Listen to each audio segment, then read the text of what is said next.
Everyone dreams of living an uncommon life, and the best asset you have to achieve your dreams is you. Welcome to the Uncommon Wealth Podcast. We're going to introduce you to people who are living uncommonly. We're also going to give you some tools and strategies for building wealth and for pursuing an uncommon path that is uniquely right for you.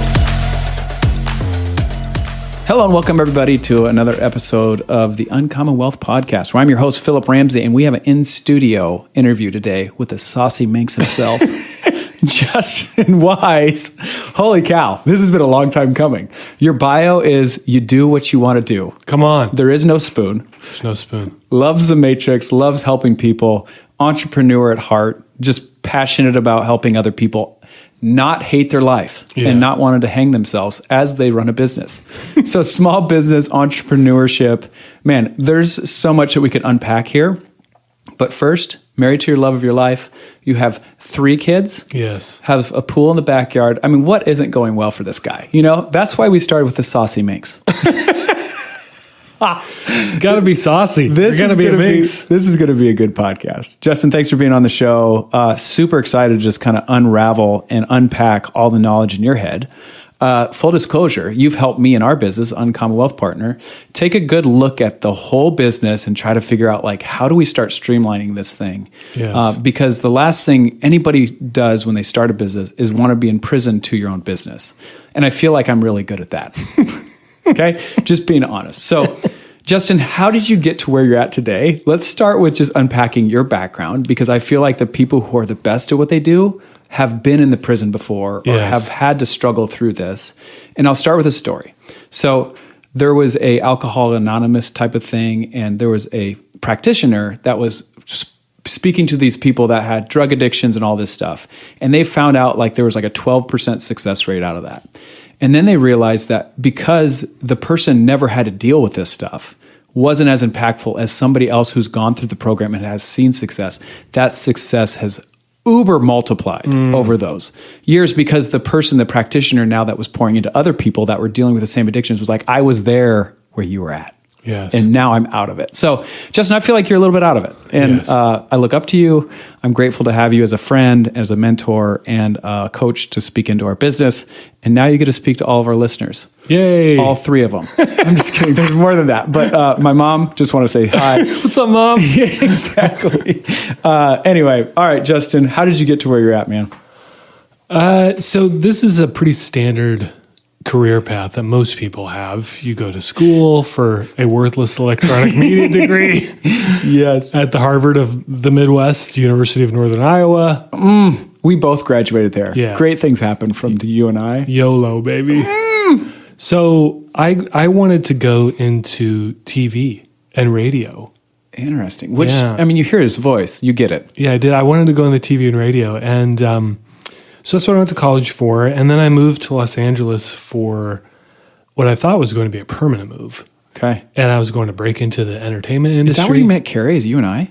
No, we met at Hope.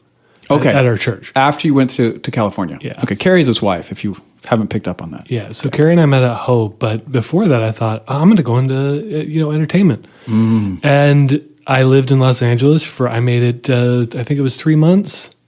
And then I was like, get me out of here. I can't do this. These aren't my people. These are not my people. This lifestyle, the churn and burn. The guys that I worked for at the time, they were awesome, but they're working 16, 17, 18-hour days, sleeping in their office, and working with like D-level celebrities doesn't. That's like a step above the folks that we were working on. The folks that we were working with. Yeah. And so I was like, okay, I'm going to go back home. How do you mentally prepare for that? Because like, I think that, at least for me, if I go out to California, it's going to be the end all be all. This is going to be exactly what I want to do. I've studied for this. I'm ready to go. And you get there and you're like, this is not what I planned. This is horrible. It was horrible. And no discredit, like I have dear friends who we went out there. There was like a group of 20 of us. And I think one is still out there.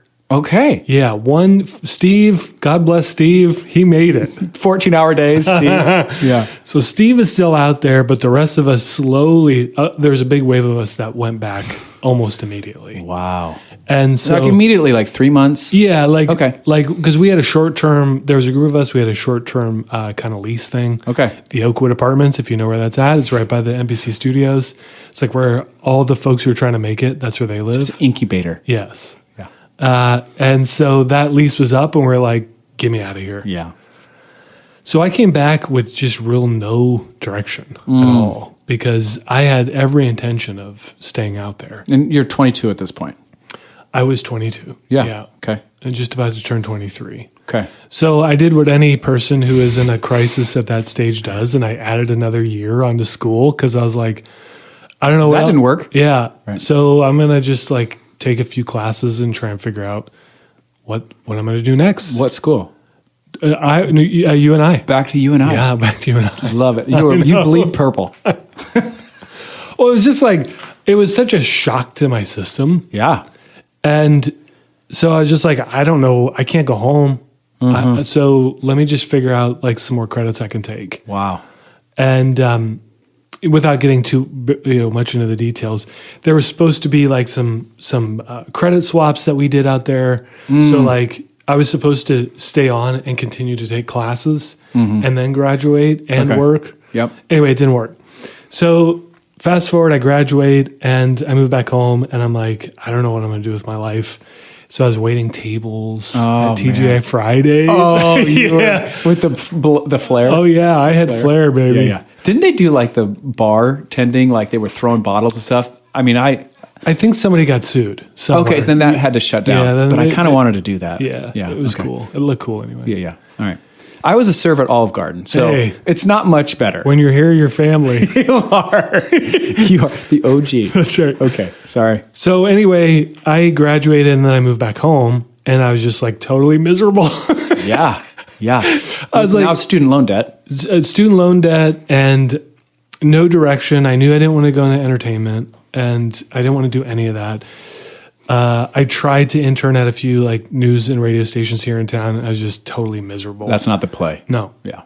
Especially when you were out in California. Like it's really like not the play. Yeah, because you saw, I mean, at least the group that I was working with, I remember I did a hot tub commercial. They're like, one day they're like, hey, we need an extra. So go grab your swimming suit and you're going to be an extra in this hot tub commercial. Yeah, you are. And they're like, we have this celebrity who's going to be in the hot tub with you. Don't even talk to me like I this. won't say who it was, but it was like she was on Channel 8. She was in Baywatch, but she was like I don't want to get in trouble here. Yeah. She was not who you think of when you think of Baywatch. Let me just put it that way. All right. Yep. Yep.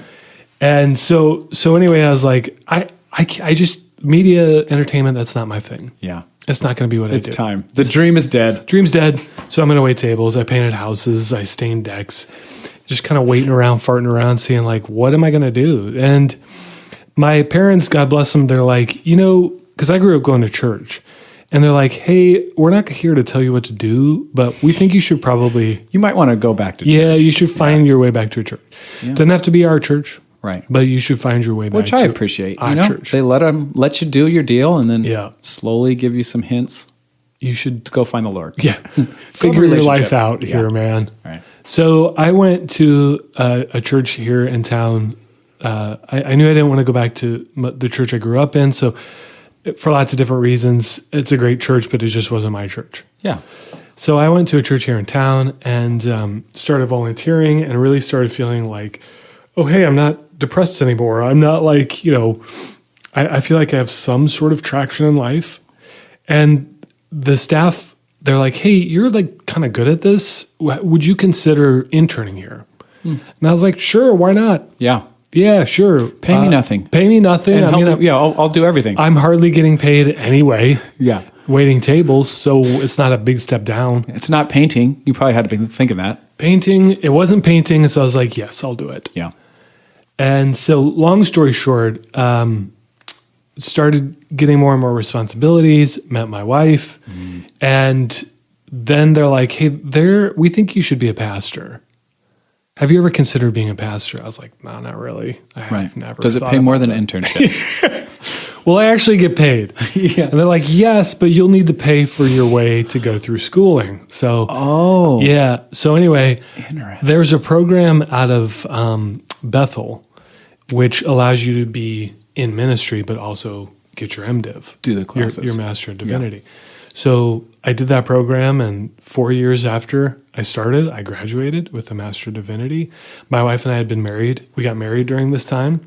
We paid for the entire thing out of pocket. Man. And says a lot. Well, she was the breadwinner. What was she doing at the time? She was in grant work.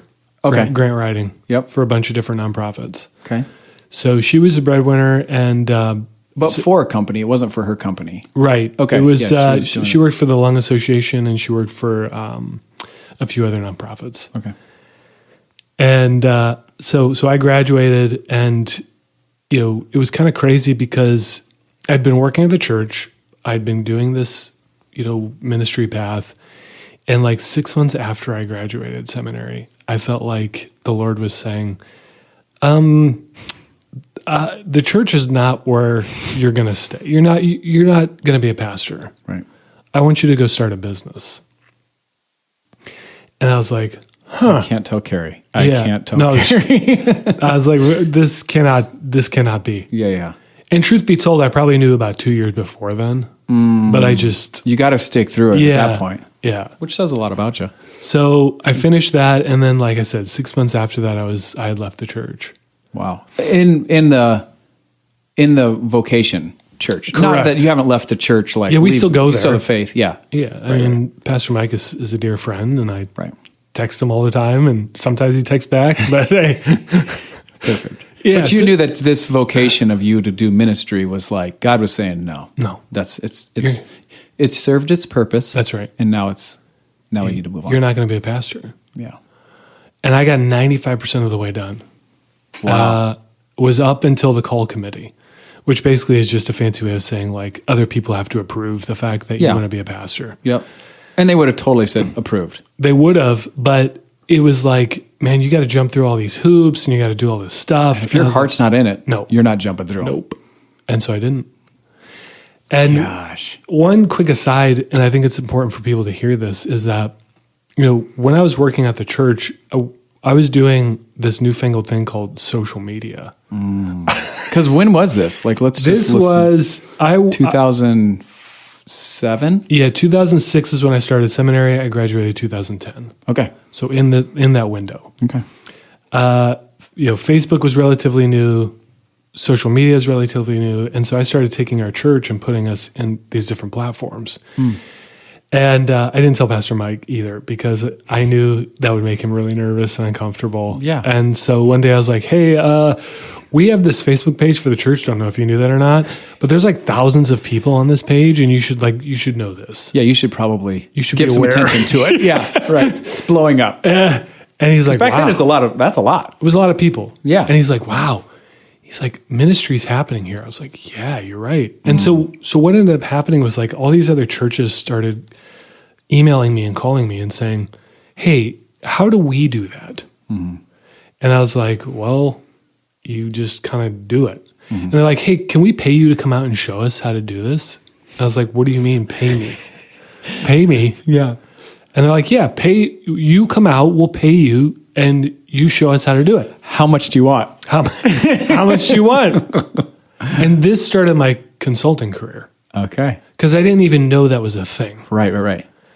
And so I would go to these different churches and nothing against ministry, but it doesn't seem like in ministry you feel like people want to pay you. It's Right. like you have to give everything away for free. Again, Yes. nothing against ministry. Right. But I feel like that is also like the Christian way. How can I help you, brother? Yes. How can I do this? Although that's not always the case. That's more head trash that we all have. Yep. But okay, keep going. Yeah, so I would spend a day. I remember exactly. I charged $2,500. I'd spend a day with these churches, and I'd do everything for them. Wow. And I remember at one point I was making more doing side consulting than I was in my job. Right. And so I was like, okay, well, and then long story short, push came to shove, and a bunch of other factors came into play, and it was like, I had to choose. Am I going to keep going the ministry route, or am I going to do this consulting thing? And it was a very easy decision, Right. at that point. I bet you even Carrie was on board with that. She was 100% on board. You know, and that's a lot. That says a lot about Carrie. So shout out to Carrie. Whoop, whoop. What up, Carrie? Yeah, she's great. I know her personally. But it says a lot about her when you guys have sacrificed so much for you to go get your MDiv, and you basically taking a whole nother direction and her being supportive. So She was 100% supportive. super amazing, by the way. Was she working at the time? Let's see. So our first kiddo was born 2009, and she quit about a year and a half after that. Okay. Yeah. Okay. It might have been longer. The dates are fuzzy, but it was somewhere around there. Yeah. But it did help the extra income that you were doing consulting, for Correct. And so she started to see, okay, there's a path here. Mm-hmm. And then I kind of bounced around so I left the church and then bounced around with a few different kind of like long-term contracts with organizations and individuals. Mm-hmm. And then finally was like, okay, I can do this contract thing, or I can just hang out my shingle and start a business, like a real business. sure. Right. Like get, Secretary of State, get your LLC, get your business accounts, blah, blah, blah. Yep. So I did that 2013 and kind of officially launched 2014. But there was a really important piece that happened in the late half of 2013, which is a guy named Casey Graham. Casey was working in the church world, and he was doing what it was that I wanted to do. This is something that I've done pretty much my entire career, is identify the people who are doing the things that I want to do and then pay them to tell me how they did it. Mm-hmm. So I went to Casey. I said, hey, you have the exact business that I want. Teach me how to do it. He's like, yeah, sure. I'll teach you everything I know. And I was like, cool. Well, how much is it? He goes, it's $10,000 for 2 days. And I'm like, Come again? I'm sorry, what? $10,000 for 2 days. So I told Carrie, and she's like, yeah, you should totally do it. Whoa. Yeah. Because you didn't have $10,000 at that point. Yeah, No. yeah. We barely had like 2 nickels to rub together. Mm-hmm. So I flew to Atlanta. He taught me everything he knew, and it made a massive impact in my life. And to this day, it's still one of those pivotal moments. Best investment. 100%. Right. Yeah. You were going uncommon, and you just tripled down on it, actually, for what you had in the bank account. Yes. More than tripled. Yes. Down on it. Yeah. So you had a credit card that bad. That's boy. right. That's right. Okay. I would not be standing here if it were not for American Express. Okay. I'm just going to be honest. Yeah. Sometimes you got to take a risk. Yeah. And you did. That was a big risk. But on yourself. It wasn't like Bitcoin that you put a risk on, but you put it on yourself. Yeah. And it was also knowing that, okay, I'm going to figure this out eventually. Yeah. Do I want it to take 2 days, or do I want it to take 20 years? Okay, just think about this for a second. For how much money that you spent on your education for 8 years, and then you take $10,000 and you say 2 days, Yeah. and yet that was the best investment that you had. 100%. Wow. Yeah. It's not like you didn't learn things from the other 8 years, but it's just crazy how much you can pack it in. The other thing psychologically for you, spending that much money, is you didn't go and mess around. No. Like you were dialed in, knowing like I have to have a rate of return on this money. Yes. Wow. There was stuff that we needed to get to and I needed to have before I left, and the clock was ticking. Right. Which had a really interesting way of just flushing out all the stuff that we look at as business owners and we think it's important, but it's actually not. Mm-hmm. So what was important was, how am I going to get clients? Mm-hmm. How am I going to sustain getting clients? Mm-hmm. And what am I going to offer them that is appealing and that they want? Yeah. Right. That was about it. What's my business model? That's right. That's right. And so that led to a kind of explosion of growth from 2013, late 2013 on, of just kind of this mix of consulting and courses and workshops. I'm kind of skipping over some of the details, but that ultimately is where the business settled. And that eventually turned into an agency, and that agency nearly ended my life. So, I don't know if you want to go into those details at all, but long story short, like, I look back on it now and I realize like my whole career has been spent taking what I know and building it into scalable products that other people can consume and use and utilize, where I don't have to be present to help them. It's been a big shift. Right. Okay, so I think this would be the third time that you've hit a lull in the path that you thought you're going to head for the rest of your life. Yeah. And I think there is something about that that's powerful, that's really comforting. I think I'll say comforting, knowing that God kind of is guiding your path. Yes. Because I feel like, okay, this is what it needs to be. We need to graduate college, and it needs to be media. God's like, yeah, no. Not so much. Then you get out of media. Oh, it's MDiv. We need to go get I need to be a pastor. Yep. Okay, that equipped you with things that you are using currently to this day. Absolutely, all of these have. But no, that's not the play. Then you go on to this social media route. Okay, this is amazing. No, it's not the thing, right? So it's powerful, and I think it's also very comforting to know that, like, if God doesn't want you to go down this path, he will politely, gently, sometimes abruptly change your direction and focus. But it's your job to then not be, what is the word, prideful, or, like hang on to things that might not be, that you're forcing. Yeah. So did this happen where you sold the business yet? Have you done that yet?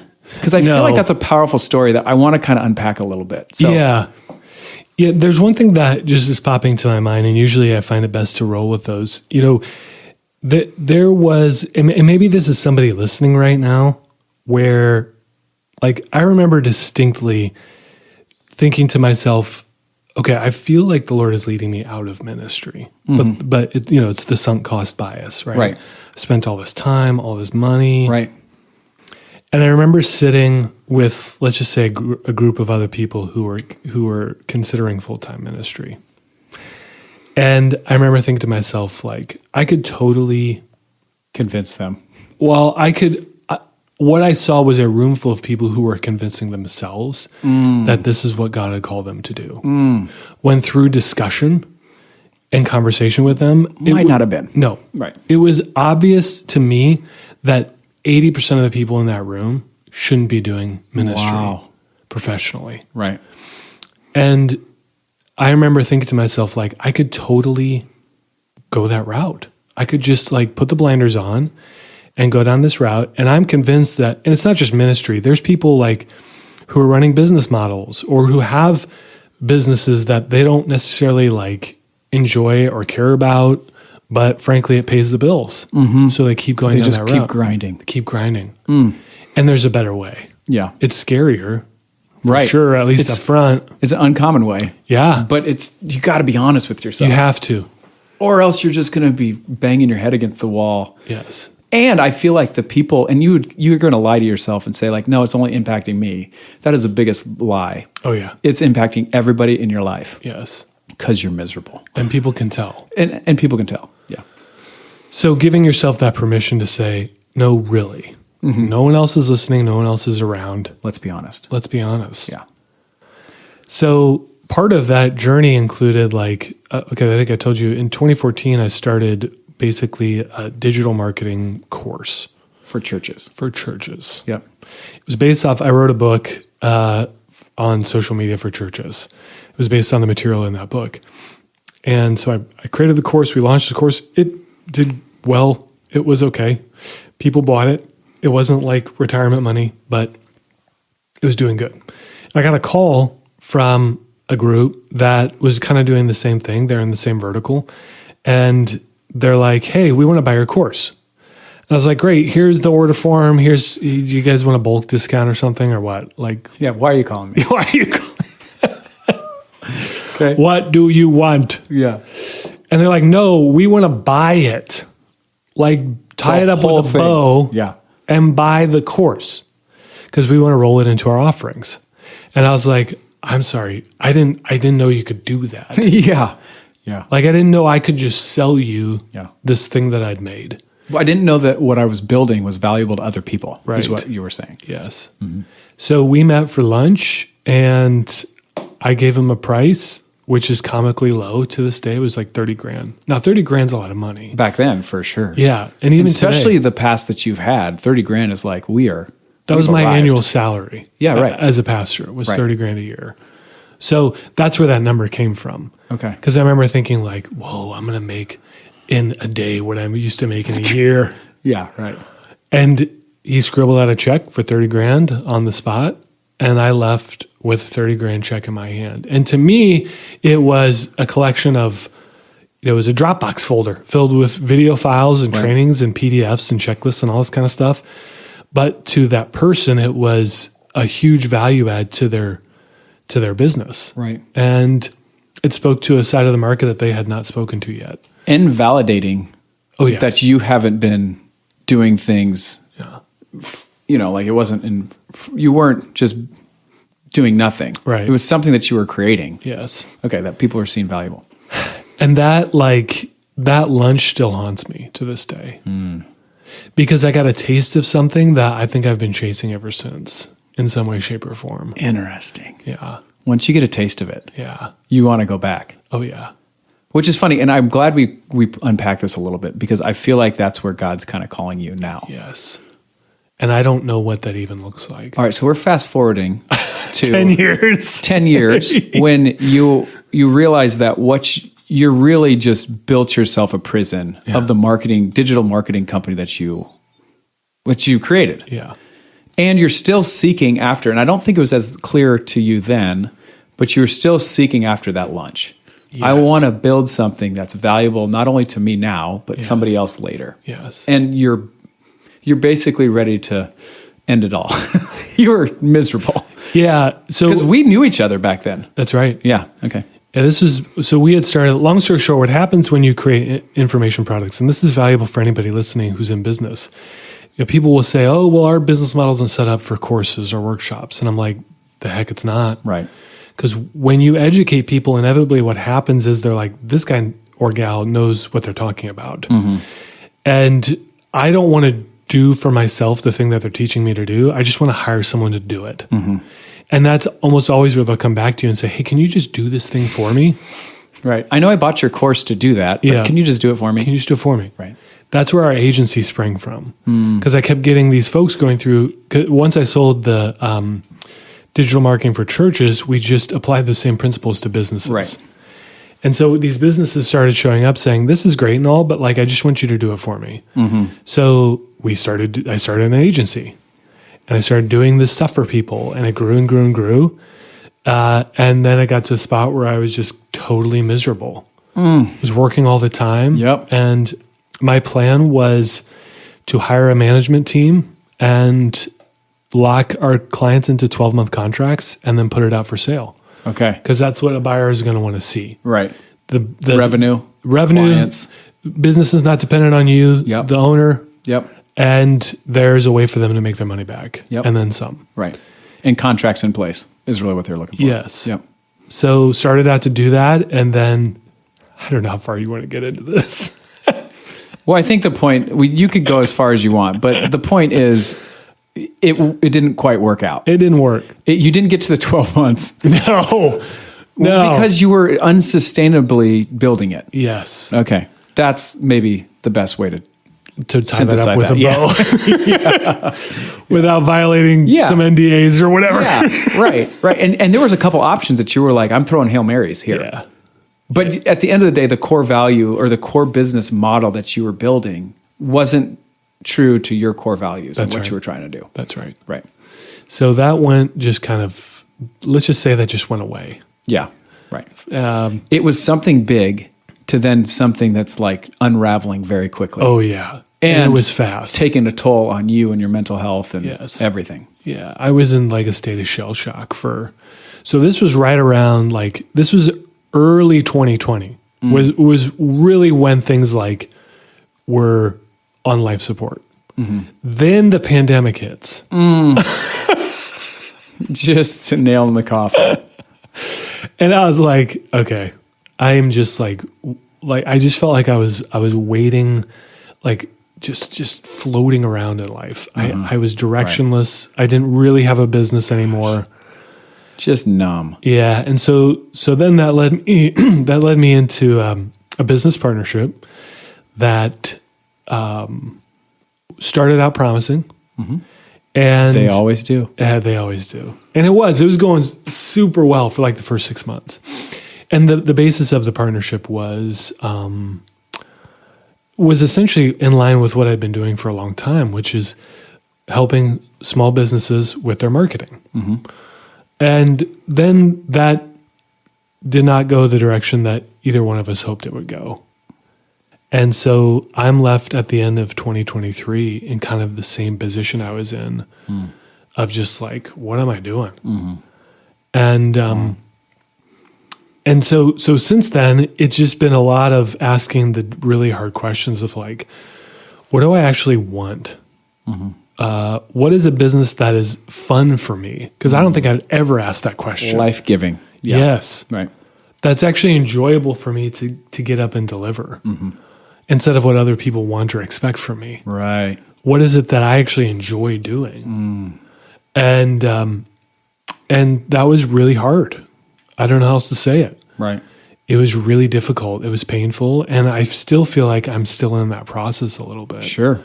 Right. But one thing I do know is like this next leg of the journey. So I'm 44. And so that's not old, but that's not young. Right. Right. And so what I know though is the next leg of the journey, I don't want to say it's all about that lunch in Kansas City where the guy slid a check for 30 grand over the table. But what I do know is it's less about pushing buttons and pulling levers from a marketing standpoint and more about building and selling and acquiring assets. That's what the next leg of the journey looks like. Right. As far as I can tell. Right. It's good. And here we are. It's fascinating. Here's the deal. What I would say is like, I feel like sometimes you and I we're just hard on ourselves. Let's be honest. And if we really took a step back and we talked to somebody at Principal Financial Group or Wells Fargo that's working a desk job, getting paid really well, maybe $180,000, has a 401k that's, I don't know, $300,000-$400,000. I bet you they would trade all of it for what we have. That's right. Isn't that fascinating? Yeah. As much as we're like, it's a challenge and it's a struggle, I feel like we're further down the path than they are. And I feel like they're almost like, well, I have to do this now. Yes. I'm 44. Yes. I don't know what I would do. Does that make sense? Like they haven't taken the uncommon journey exit. And now they feel like they are stuck. Yes. At that golden handcuffs job. Yep. And they hate their life. Yes. And like where you and I, we get to a point where like, oh, this is ending and we need to change and abort mission and we need to figure out a different path.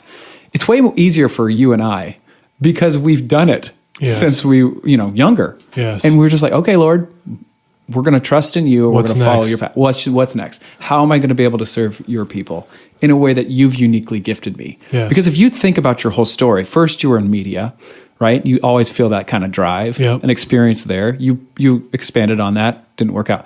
Then you went to go to get your MDiv, which is like, no, I'm going to go pour into people, right? And then God was like, yeah, okay, take that experience and go work with people and then help them scale up. Yeah. By doing media stuff. Like you use both of those things to then do social church, and then that's where you got to sell it. Then you're now into this kind of marketing phase where you're like, no, I want to go help people build something that they're excited about. And that's, I think, something for you. It's not just like one industry. You like them all. And they all have this underlying same theme that they want to do is how do they build something sustainable for them? Yes. Which I feel like all of this stuff, all your experiences God used to be where you're at now. And I think that's probably why it's a little hard because God's used all the experiences in the past to be able to shape your future. That's good. And you feel like maybe at this point, like, well, what's going to be the next experience God gives me to be able to take me to the next level? Yes. But if you, back to this guy that's working at his golden handcuffs job, if you were to say, I want all of yours for what he would say, I would give it all up to be able to where Justin is. Does that make sense? Yeah. Or where Phillip is, wherever. Or these entrepreneurs or uncommon people, because I feel like we are called to create. That's what we're doing. Like God, in the beginning, God created. Yes. And I feel like we're made in his image and he wants us to create something. That's right. And when we're creating something for somebody else, inherently, for many of us, we feel like there's more and bigger things that he wants us to do. And sometimes we just pigeonhole ourselves and we don't have enough grace or enough humility to be like, no, we can't keep doing that, right? Yeah. God's calling me something bigger. And he's done that for you, and now you're pouring into other people. And I think helping them, I think you're on the right path. I know you're on the right path because God's going to be like, yeah, that's not the right path. That's right. If he doesn't like that. But I think every door that you keep knocking keeps opening, and you walk through it until you're like, well, there's another door. Let's go see what that is. Yes. So that's why I really wanted you on the show, is because the humility that it takes to be like, hey, this isn't working as well as I thought, or I'm not on a sustainable path. We need to change something. And you're good at that. And now you're doing that for other people. And I think he's opening doors of like, they're still opening doors. What's the next thing? And you're adding to that. You're, okay, maybe I need to partner with them at some point to help them grow. And then I have a little bit more vested interest because I maybe have some kind of ownership in that growth that we're creating. Yep. Am I off here? No. Okay. You were spot on. So that's why I wanted to get you on the podcast, because I feel like there's a lot of listeners out there that are like, we're just too far behind the 8 ball, which couldn't be further from the truth. No. But that's exactly where I think the devil wants you and your employer wants you, is to feel like it's too late. And it's not. No. It's not. And, you know, we say we're 44, but you talk to a 54-year-old, I would do anything to be 44. You know? I talked to a guy at our church, super bright guy, just a sweetheart. And I was like, hey, you've done this. You've walked the path. You've been CEOs. You've been a CEO of a huge organization. You've started your own business. You've sold your own business.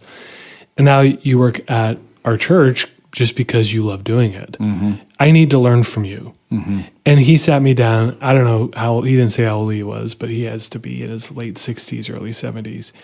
And he asked me how old I was. And he goes, 44. Man. What I would give to be 44. Yes. In your shoes. Isn't that great? It's so, even if I didn't take away anything else from the conversation. It was that. Which I did. I took a ton away.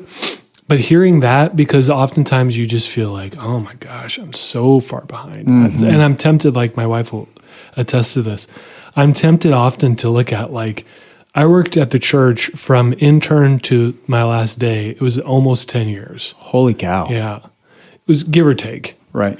And I'm tempted at times to look at that as like almost wasted time. Yes, right. Because I look at other people who kind of do what I do, and they spent their 20s just colossally failing. Yes, right. Starting all these different businesses and just totally bombing until I find the one that works. Uh-huh. And my path didn't look that way. Mm-hmm.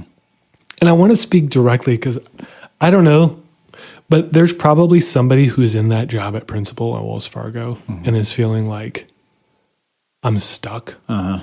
I want to speak to that person because there is a path forward.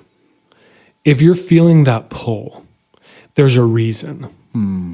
If you're feeling, and I'm not talking about like, oh, I want a different job or I want more money. I'm not talking about that. I'm talking about the person who says, I kind of want to do my own thing. Mm-hmm. They have that itch. Mm-hmm. Come on.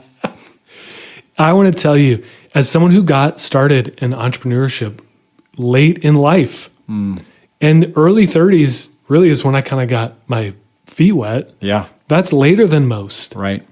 It is not too late. No. Right. It's never too late. Right. If you are listening to this with that, your heart is strangely warmed. Yeah. Yeah. There's something there. To quote Wesley. There is totally something there and is worth pursuing. Let me just put it that way. Right. And there's a way that you can do it safely. I've walked so many people through this where they're like, I remember I had a client, she was in enterprise sales. So she would lock down a client and she would easily make 6 figures in commission. Yep. Right? Yeah. And she's like, I have to get out of this. I can't do it anymore. Yeah, right. She's making more than I was making. Mm-hmm. But she's just like, I can't do it. Hated her life. Yeah. And so her path, it wasn't overnight, but we took baby steps to get her. I was like, okay, what's your number that you need to hit outside of, because you're not going to get your enterprise sales numbers, commissions right away. It's not going to happen. Right. Because the shovel's not as big. You don't have as big of a boulder to move. Right. I was like, what's the number you need to feel confident? And we worked towards that number. Yeah, right. Once you hit that number, it took her about 6 months. She quit her job. Wow. And yeah, they had to make some adjustments in their lifestyle. For sure. For a short amount of time, though. But way worth it. Oh, totally. Way worth it. And she's killing it now. Gosh, super proud isn't of her. that great? Yeah. Such a good story. So there's totally a way, there's totally a path. Yeah, and maybe it is to keep your current job, but work on something on the side until you see that revenue start clipping, and know that if I step off this cliff over here and step into that, the revenue is just going to get even better. That's right. That's an uncommon path, folks. Let's get on that one. And like, here's the thing, like for me, I learn way more failing.